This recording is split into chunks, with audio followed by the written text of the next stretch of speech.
Bung Karno dikenal sebagai seorang waskito. Bahkan orang-orang Bali percaya kalau dia adalah reinkarnasi dari Sang Wisnu, dewa hujan dalam agama Hindu. Pernah suatu ketika Bung Karno berkunjung ke Bali, maka terjadilah suatu keanehan yang sangat mengejutkan. Waktu itu Bali tengah dilanda kemarau yang sangat parah. Namun ketika Bung Karno tiba, langsung turun hujan dengan derasnya.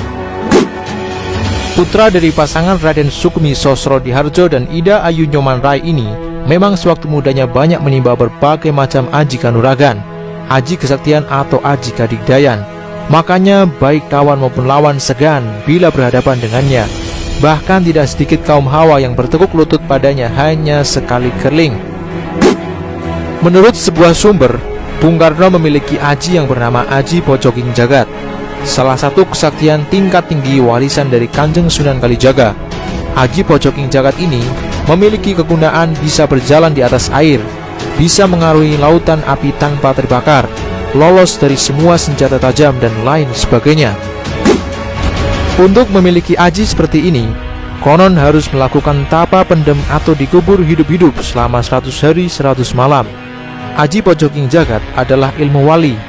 Makanya Bung Karno setelah mendapatkan ajian ini menjadi manusia setengah wali.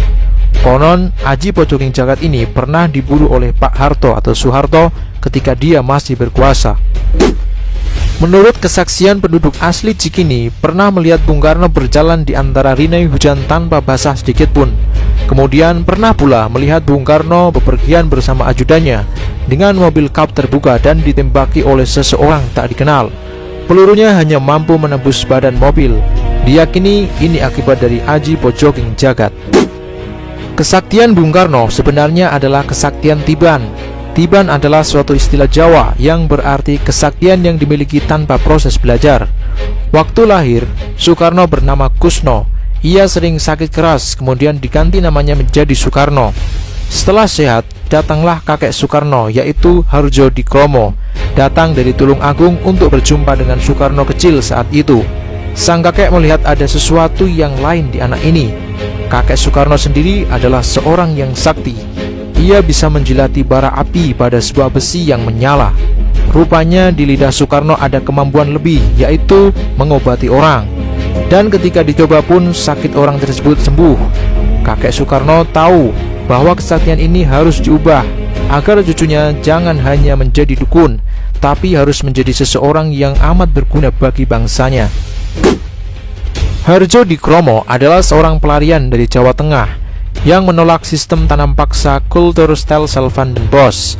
Ia ke Tulung Agung dan memulai usaha sebagai saudagar batik. Leluhur Bung Karno dari pihak bapaknya adalah perwira perang di Ponorogo untuk wilayah Solo. Nama leluhur Bung Karno itu Raden Mangundiwiryo yang berperang melawan Belanda. Mangundiwiryo ini adalah orang kepercayaan Raden Mas Prawiro Digdoyo, salah seorang panglima di Ponorogo yang membangun benteng-benteng perlawanan antara Boyolali sampai Merbabu. Setelah selesainya perang di Ponorogo, Raden Mangundiwiryo diburu oleh intel Belanda dan ia menyamar jadi rakyat biasa di sekitar Purwodadi. Mangundiwiryo memiliki kesaktian, yaitu ucapannya bisa jadi kenyataan. Istilahnya Idu Geni. Rupanya ini menurun pada Bung Karno. Melihat kemampuan Idu Geni Bung Karno itu, kakeknya Hardjodikromo berpuasa siang malam agar cucunya bisa memiliki kekuatan batin. Pada suatu saat, Hardjodikromo bermimpi rumahnya kedatangan seorang yang amat misterius, berpakaian bangsawan, keraton Mataram, dan mengatakan dengan amat pelan bahwa cucumu adalah seorang raja bukan saja di tanah Jawa, tapi di seluruh Nusantara. Kelak Hardjodikromo mengira bahwa itu adalah perwujudan dari Ki Juru Martani, seorang bangsawan Mataram paling cerdas.